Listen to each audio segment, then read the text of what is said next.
Good morning. Sorry, I have to use my phone. My computer decided that now was the time that it had to do updates without letting me, you know, decide no. That's what you get for putting it off too long.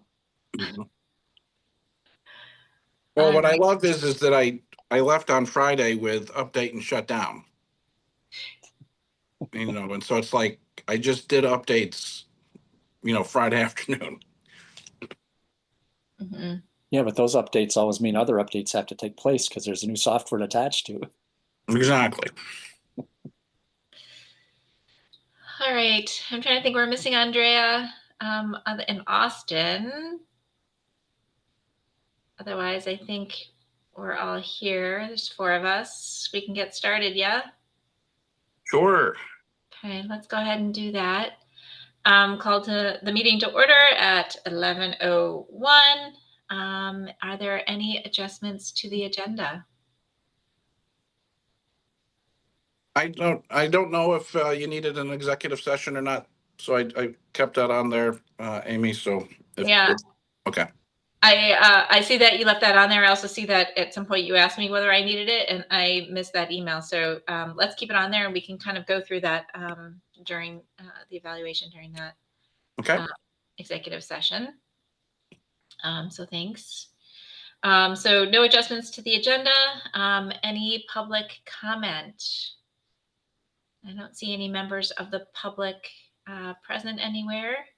No one's hiding them up their sleeves. We're good.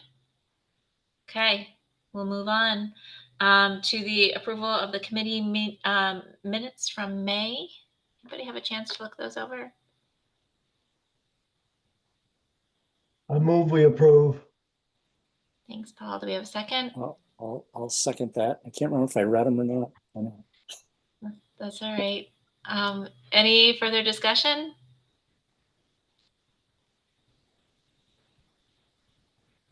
All righty. All those in favor, please say aye. Aye. Aye. Aye. Any opposed? All right. We are moving along.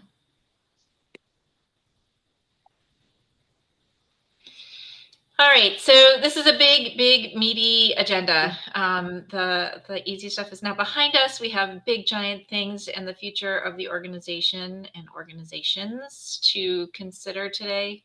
Clayton's given a whole lot of thought, but it is really great to have everybody's perspective here. And while I say that, I remember Andrea said that she couldn't join us this morning, so I know that she won't make it.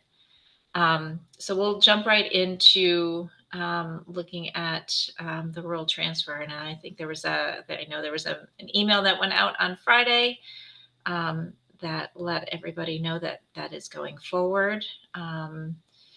And so now our role, despite how, all of our feelings about it, our role is to figure out a smooth way to make that happen. So Clayton, do you want to talk a little bit more about what we need to do today? Sure. And I apologize because I would normally like to be able to have my read ahead in front of me, but since my computer is still down, I'm going to try to do it from memory. You want me to share it, Clayton? Sure, that'd be great.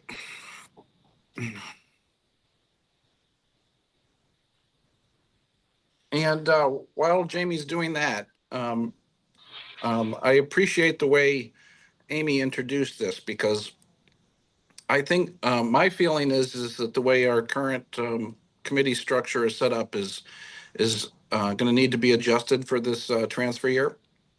But others may, feel differently. And I just want to make sure that we have something set up that it's going to allow the rural commissioners to focus on what it is that they are, concerned about with the transfer in their specific area, and that the urban commissioners can then, continue to work on the urban assessment, urban service reductions, and the such. And so I thought that one of the things that came to mind was that, probably our governance, performance, and workforce committees, these committees would really if they continued to operate, would, in my mind, need to pivot towards urban only, because what I would expect is that TVT and RCT will be having their own, sort of governance work, their own performance and, workforce, items. And so I thought that those committees probably didn't make sense to continue to operate this year. I thought that the urban commissioners should really be able to have some time to be able to focus meetings on urban issues. And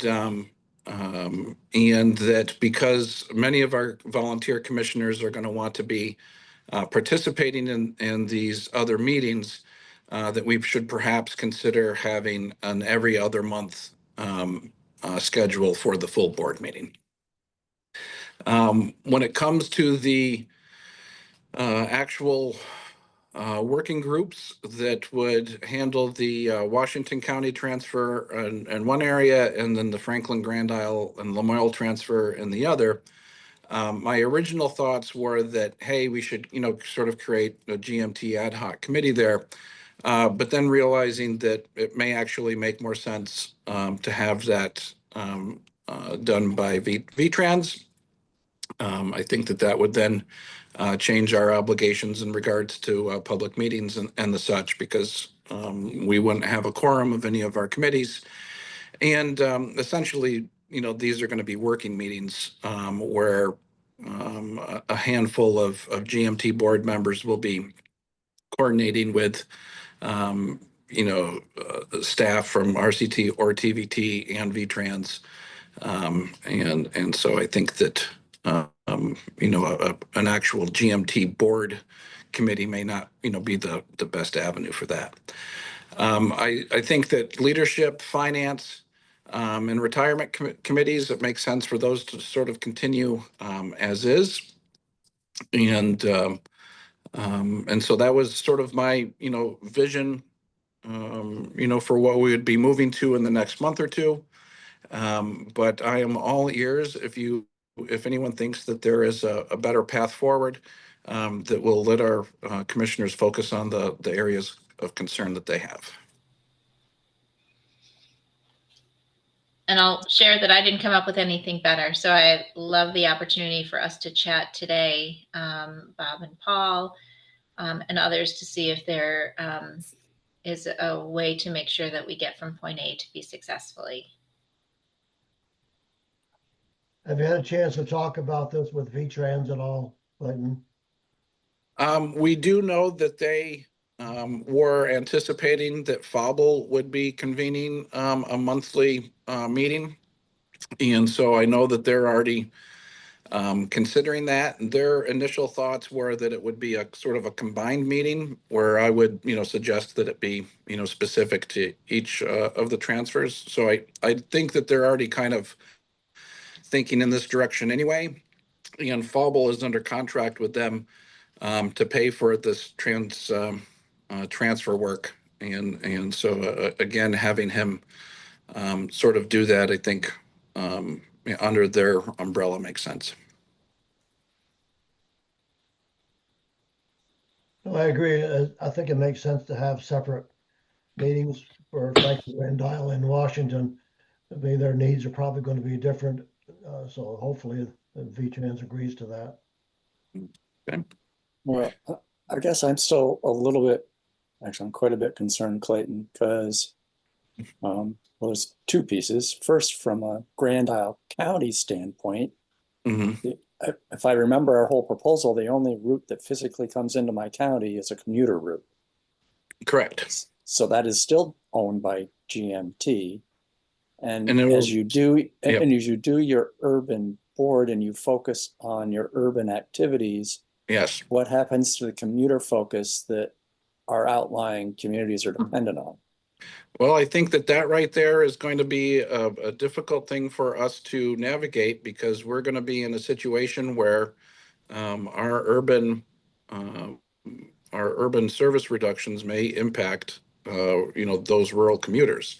What I would say is that the plan from from VTrans was that for both the Montpelier link service and the routes in Franklin and connecting to Grand Isle, is that those routes would be paid for through CMAQ.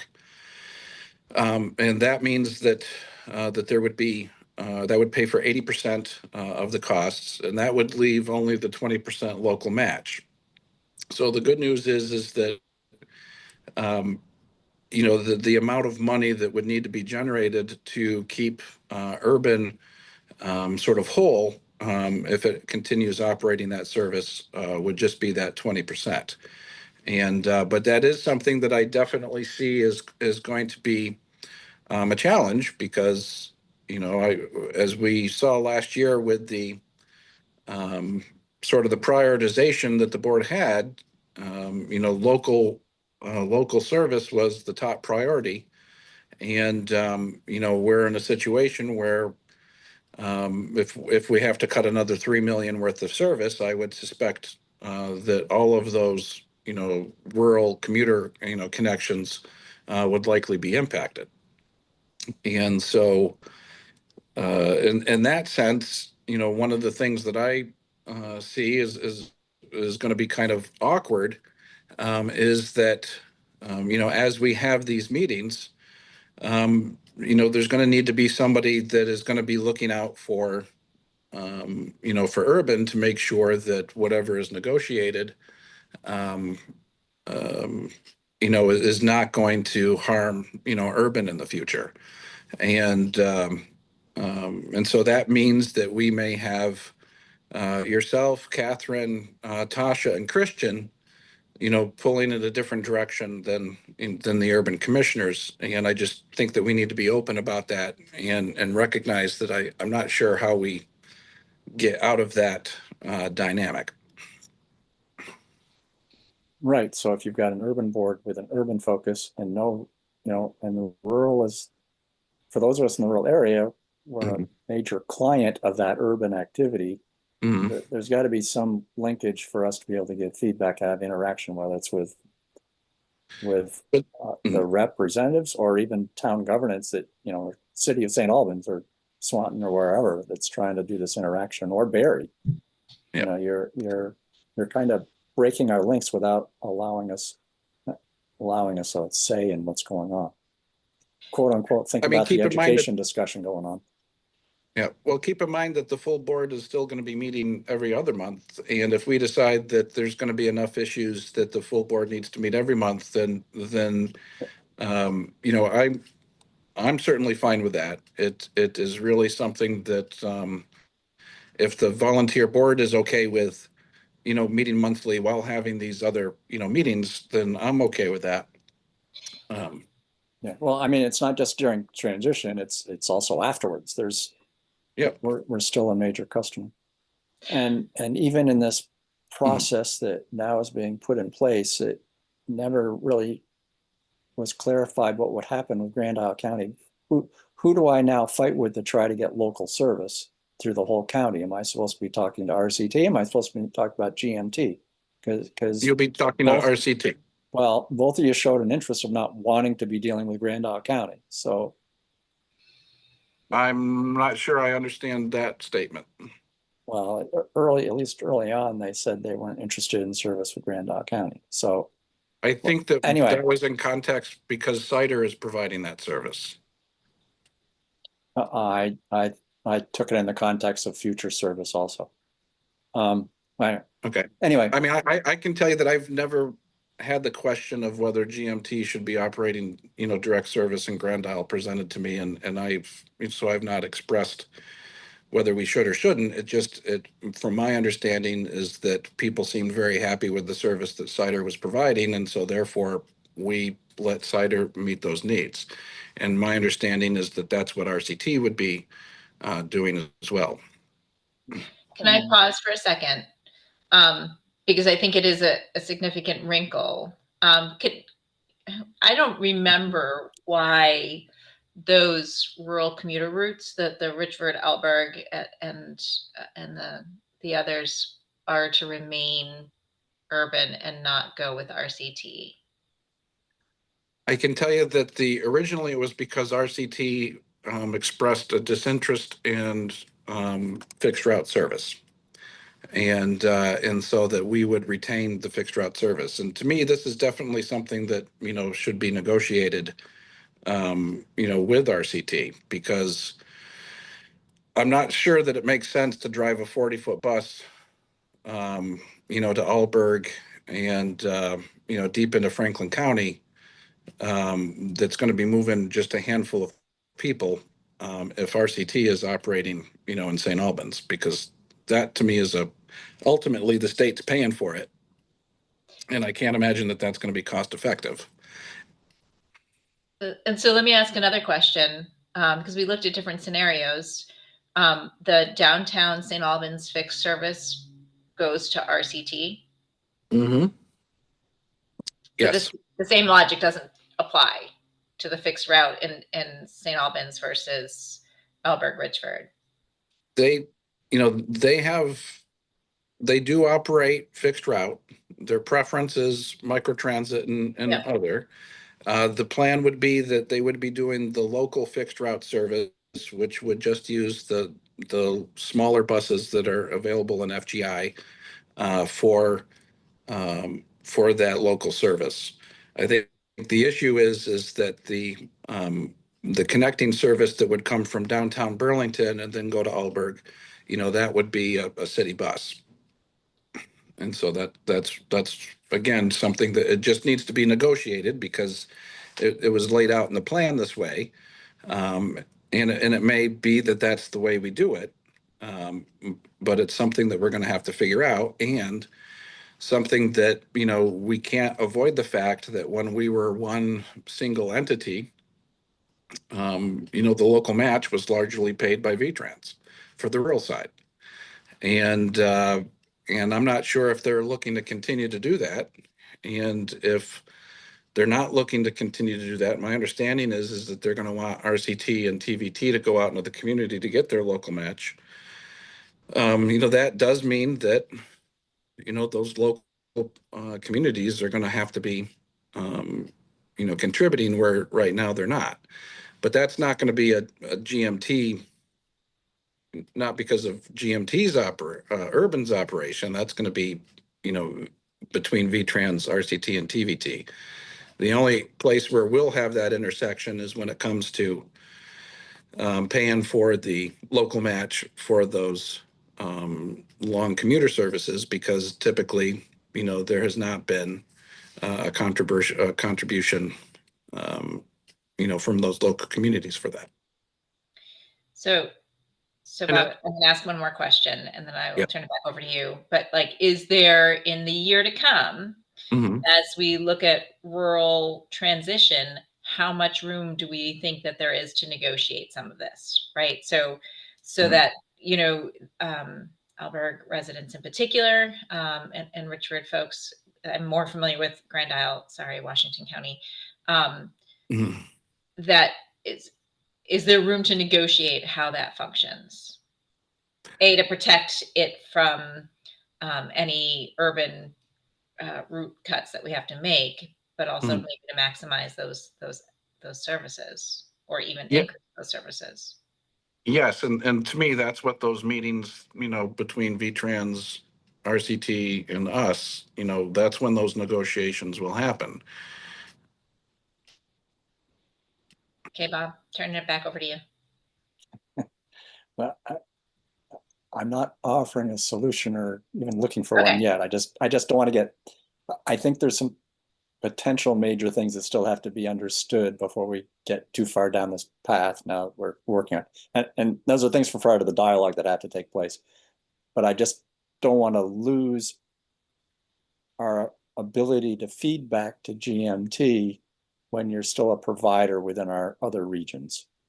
Mhm. I think we still need somewhat of a direct say in how some of that happens. Okay.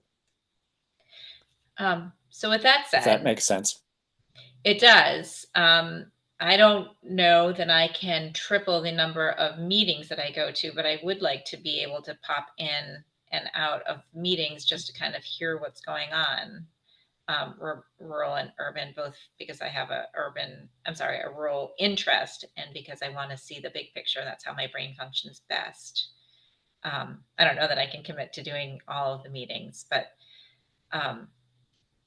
and certainly, as Clayton mentioned, we are coming together as our big Green Mountain Transit Board. That part's not stopping.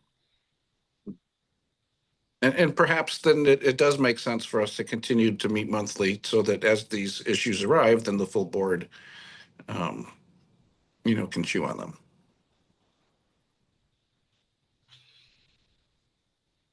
What do we think? By the way, I texted Austin. He's not able to join. So it is just the three of us today. Making big old decisions.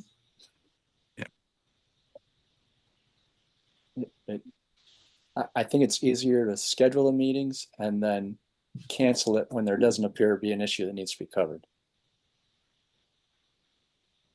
Okay. There's logic to that for sure. Paul, what do you think?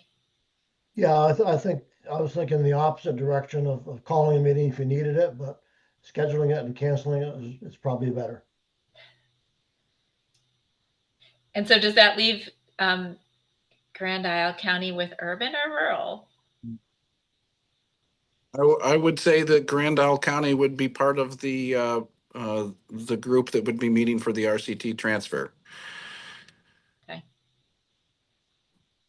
I do too. And I think from the beginning of the proposal, what we're getting as far as maintaining our service was never enough anyway. So maybe this provides an opportunity to push for increased service or looking at it a different way. Go ahead, Bob. So how did we end with CITR? Was CITR's oversight coming from RCT? Yes. Okay. I mean, I know that went back and forth a few times. So. Yeah, that was the or that's at least what is in sort of the starting point of the discussions, which is Fable's plan. Okay. And so would we in the FGI, would we include CITR in that and those perhaps VTrans or Fable led meetings? That would be interesting. Yes. I would definitely see Jordan as being there. And I would, think that this is where we would also it may be harder with a lot more voices there, but this is where I think that we would also want, municipal, folks to be able to attend and listen in. And if it gets too unwieldy, because there will be just an awful lot of, hey, here's an issue, we have to discuss it and then make a decision. And it may not be, easy to do that if there's, 20 people at every meeting. But I think that at least to start, it makes sense casting a wider net there. And so just so that I kind of understand the thinking, it sounds like that we would continue to schedule our board meetings monthly. Would that mean that we would want to also have sort of an urban ad hoc group? And that I would recommend being a committee that's of the GMT board. And essentially that's the committee that will be the full board, in 13 months. Or you could schedule alternate meetings that are advertised as urban focused unless there's something else to offer. Maybe that's a way to kind of do a transition from one to the other.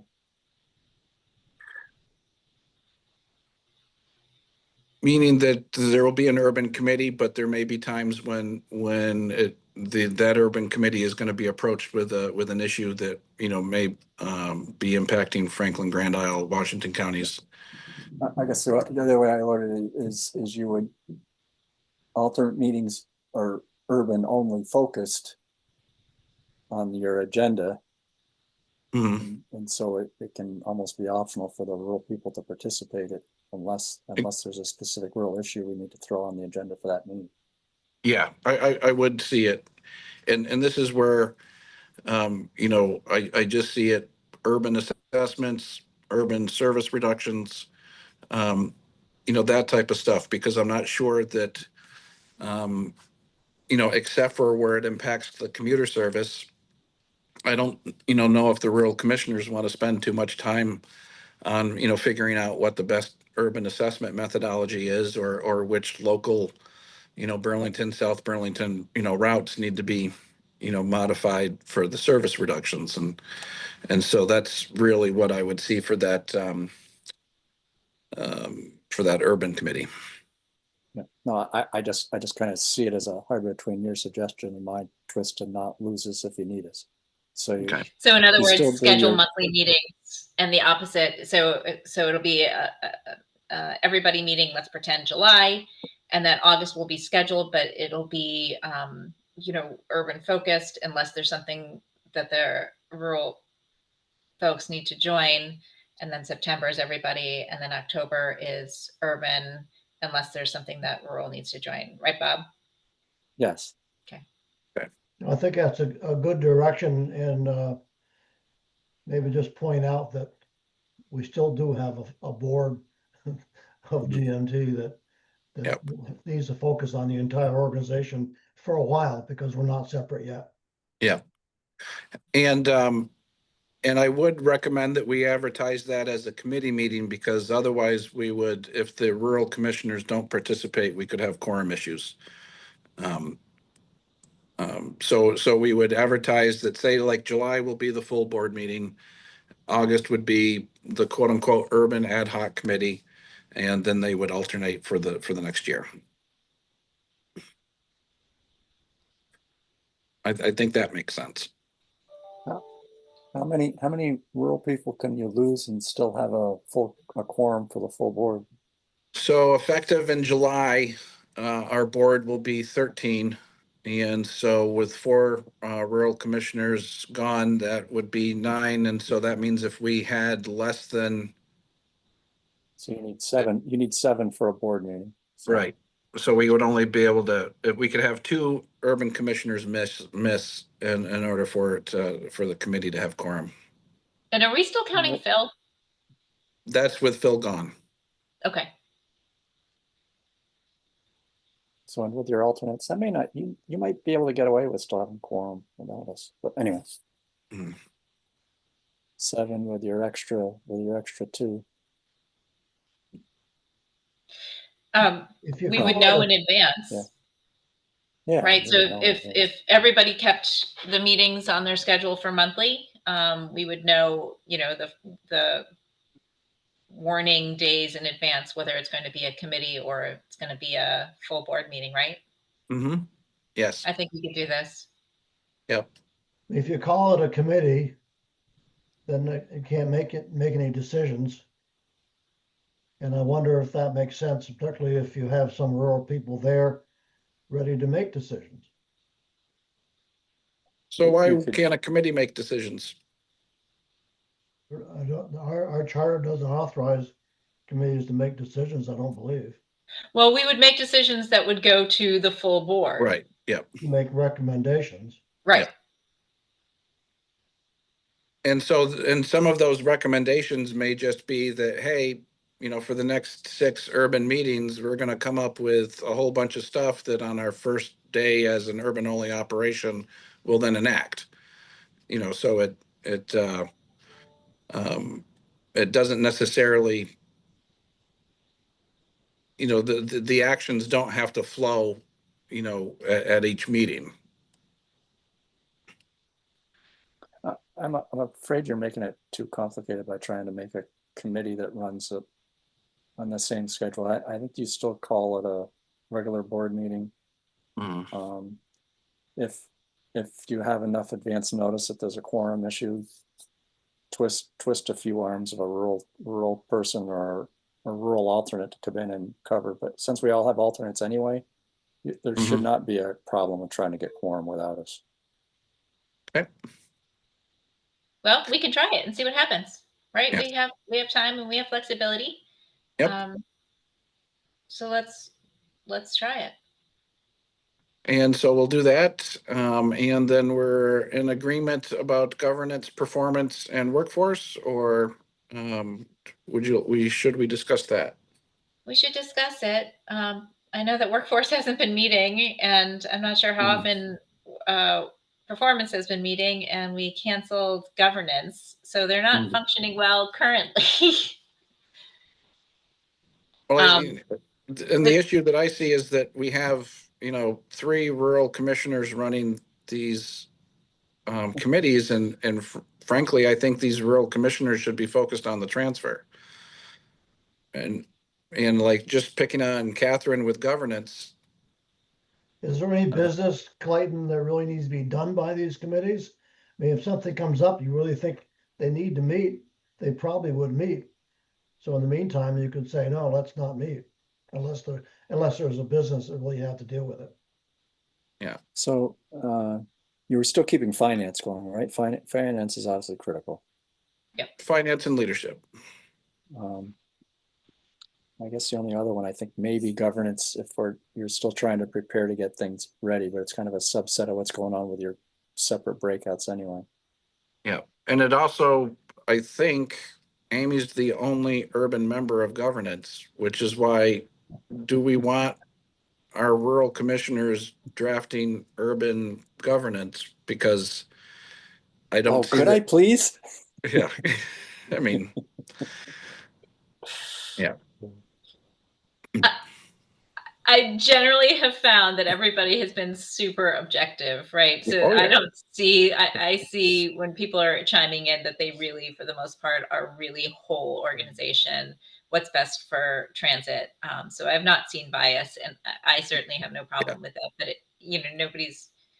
that's a lot to ask. I think it'd be really important for folks to focus on what makes sense for governance, for example, for a rural community, rural section, and a new urban section. I don't know. It's kind of, I see it as part of what you're kind of doing with your subgroups with your new subgroups anyway. So we can incorporate some of those questions right into those subgroups. And in terms of workforce, we're kind of into this informal role with my helping you as it is, and that can continue in its informal mode is fine. Yep. Okay. Performance is different. We should talk about, I understand about not meeting, but wondering that we make sure that we are incorporating that into the subcommittees so that it's continuing finding good ways to look at that. Yeah. And one of the things that we need to do, just thinking time wise for this meeting, is, pivot to talk about the strategic plan. And to me, that's, probably performance doesn't even really kick in until we have a strategic plan to start, creating measurements for. And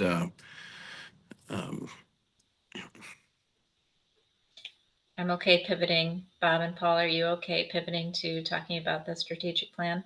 Let's do it. Yep. And so I want to start off by expressing appreciation to Jamie Smith, who volunteered to sort of take the lead with working with our employees.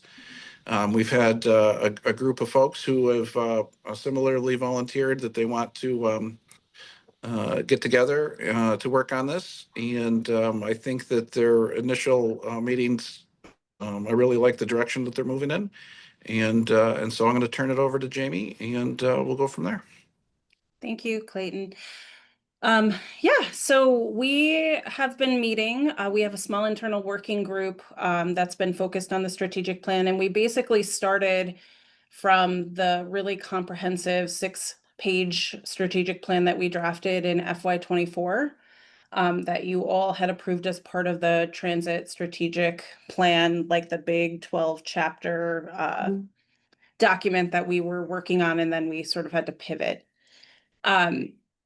Internally, some of the staff that's been participating in this felt like that large plan was really prescriptive, and it had a lot of sort of work that we already naturally are doing in our day-to-day work here at GMT. And it sort of got placed on a shelf, and I'm not sure that anybody really looks at or refers to it. And I think, given that when we started this conversation about the strategic plan, it was hard for any of us to kind of pinpoint where we last were working on this. The goal was to simplify that quite a bit. Oh, hold on, Clayton's rejoining.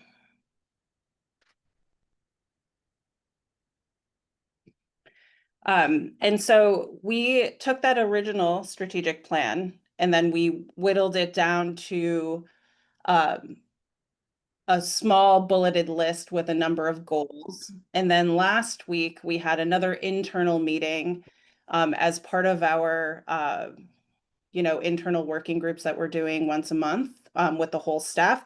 We have a separate rules group that kind of looks at particular company focused issues and then gives some feedback there. So we took the strategic plan to that group.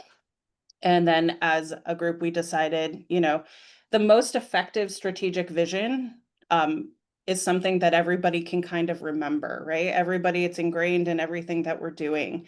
Chris just came back from Utah and said, they have a very, very simplified strategic plan.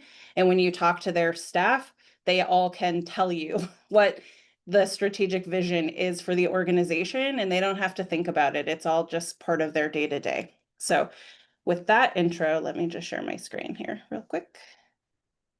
This is sort of the direction that we are going in. So, there you are. We worked on a strategic vision to deliver equitable, reliable, and innovative transit that puts riders first, empowers our staff, and strengthens the communities we serve. So this is going to be, we don't really have a work plan, right? We're going to be working on a transition plan. And so this isn't very detailed in terms of the work that we're going to be doing, because at the moment, we're as a staff going to have to pivot and figure out what our work plan is as we decouple urban and rural. And so basically, the point of having this strategic vision is that we always, in our decision-making, have a place to go. Is the decision that we're making reflective of the strategic vision that we've set for the organization? Is this going to help us provide equitable, reliable, or innovative transit? Is this empowering our staff? And is this strengthening our relationship with our member communities, both in urban and rural? And so very, very simplified, very easy to remember for staff. And I think it's something that we can ingrain just in the culture of GMT without having a long, work plan for each group. Clayton, do you want to add anything to that? Did Clayton leave again? Oh, he's there.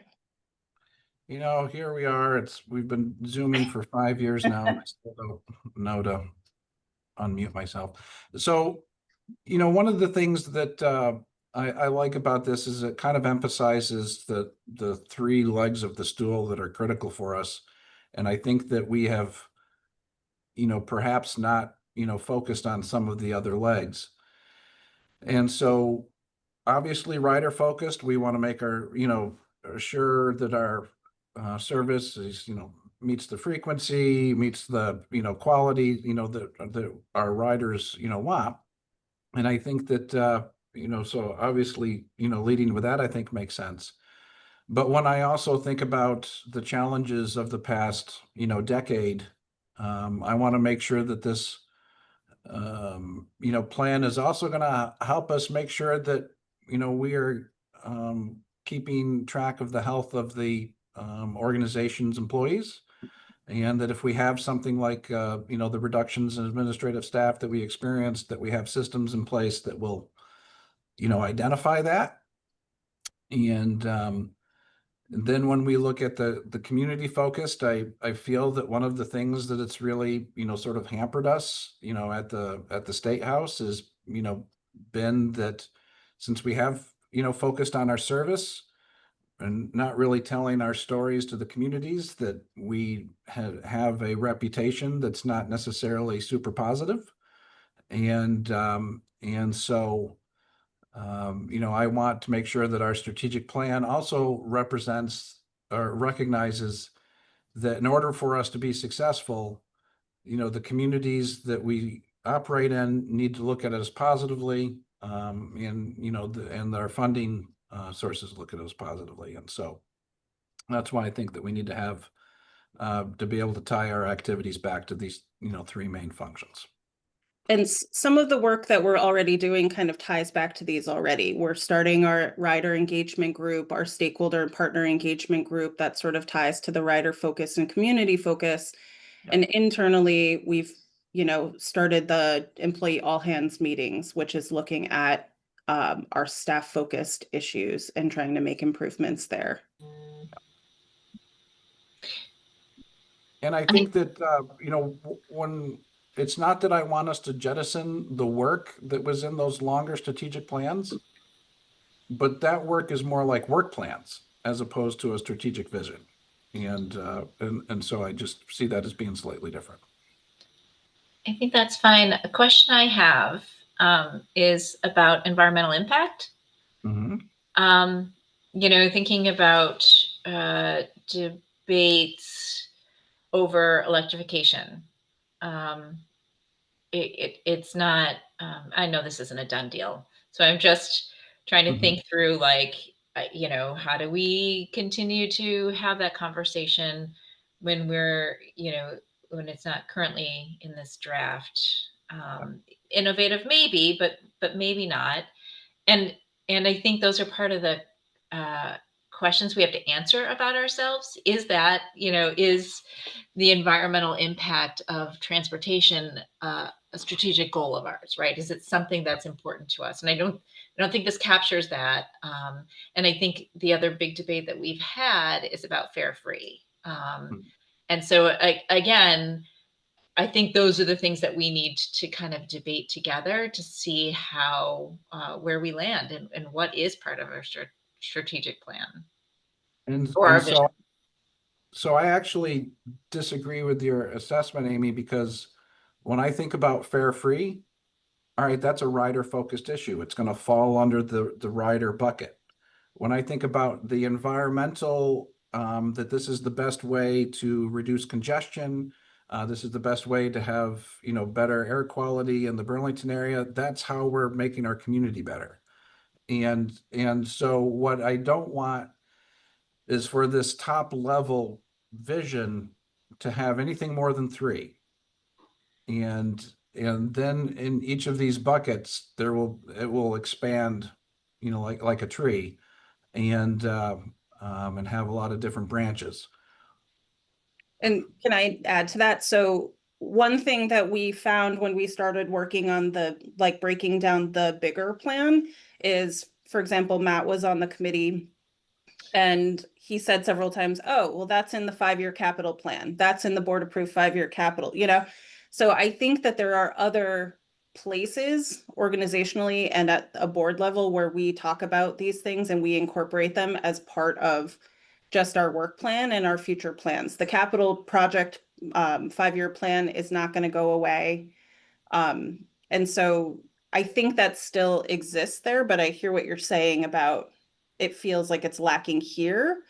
But to Clayton's point, I think that, you know, we tried to make this 3 very broad focuses so we could, you know, tie those things back to these 3 pieces. Where does financially feasible fit in to these?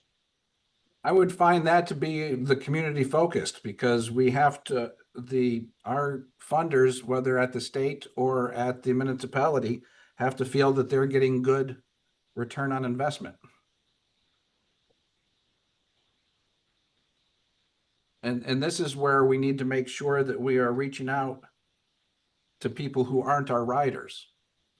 And so, like, one of the things that I understand that there's sometimes a hesitancy to do advertising for bus service, because people are like, hey, you know, people who need to use bus service have the incentive to figure it out. You don't need to advertise. But the problem is that those people who don't use bus service need to know what we're doing and need to know all the good that we're doing. And so that when the city of Burlington writes that $2 million check, that a Burlington resident's like, oh yeah, they do good for, for us. And similarly, at the legislature.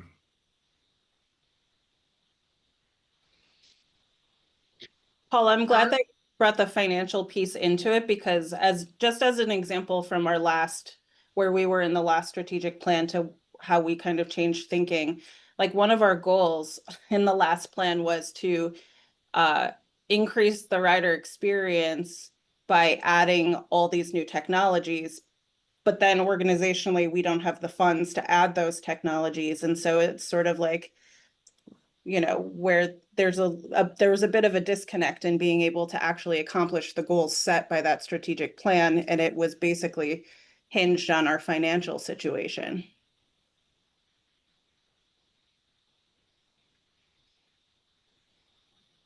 Bob, you have thoughts? Yeah, I have a lot of thoughts. I think That's why I asked.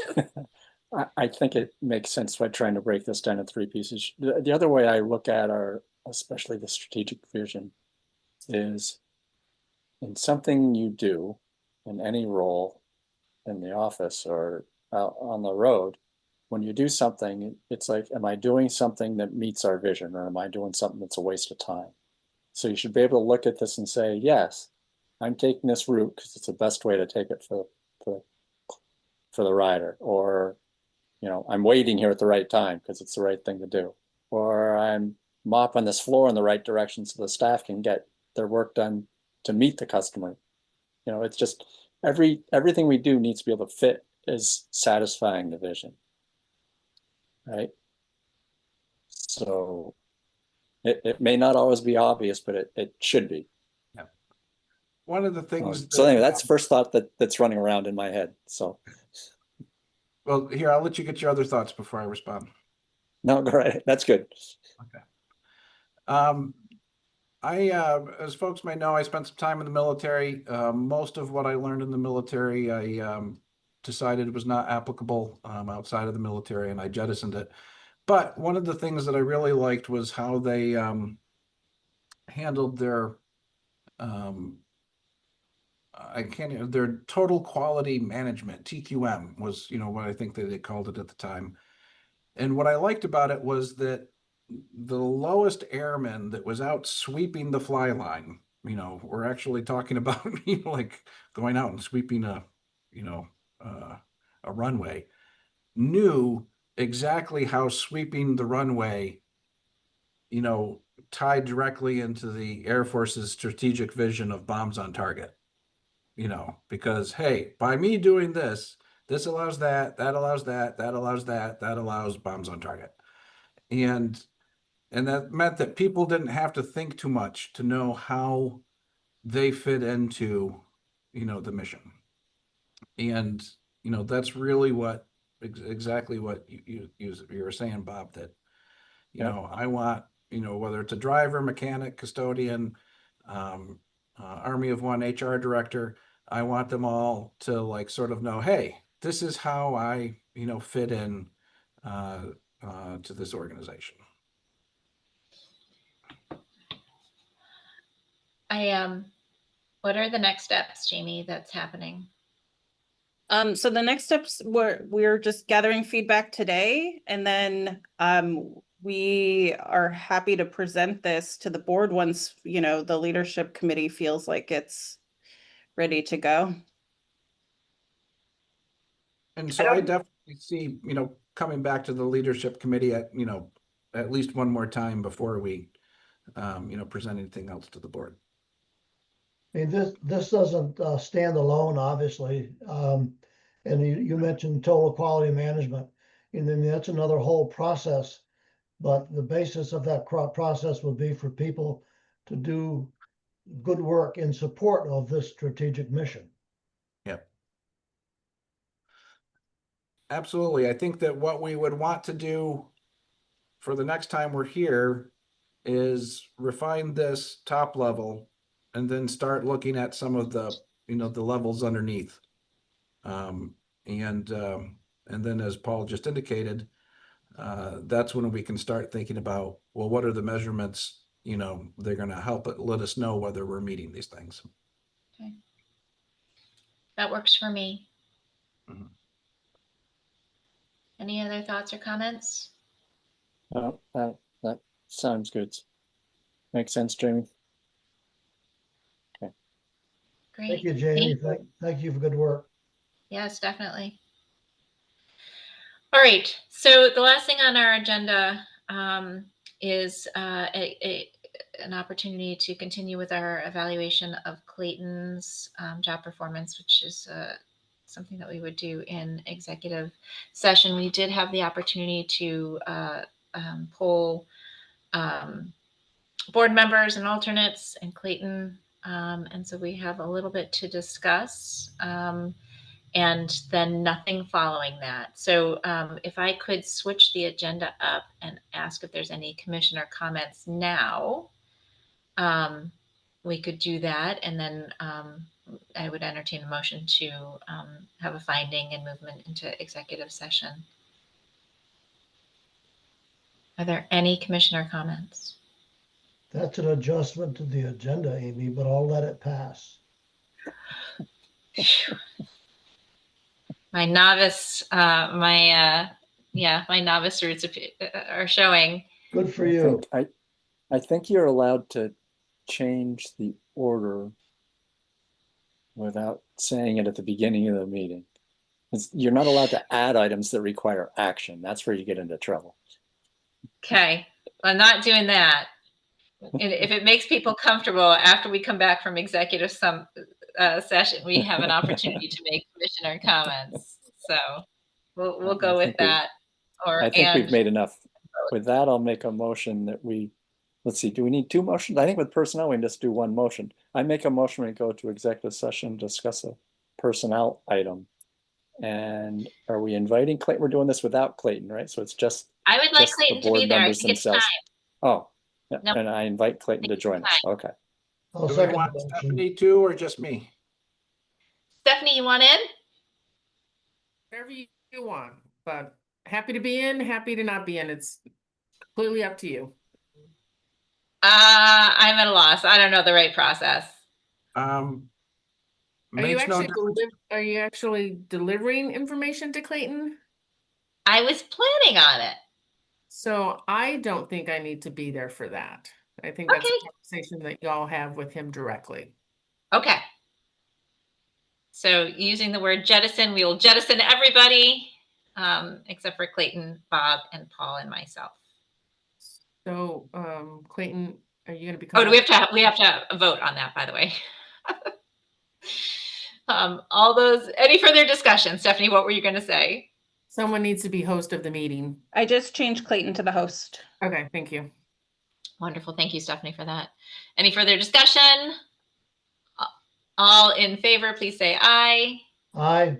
Aye. All opposed, abstaining. Wonderful. Thank you. Exiting executive session at 12:14 with no action taken. Is there any further business for today? I will entertain a motion to adjourn. Motion to adjourn. Second. All those in favor? Aye. No opposed. Thanks so much for your time and your energies and your brains. I really appreciate it. And I wish you a good week. Thank you, Thank you. Amy. Okay. Same to See you, y'all next Amy. week. Take care. Bye, y'all. Bye-bye.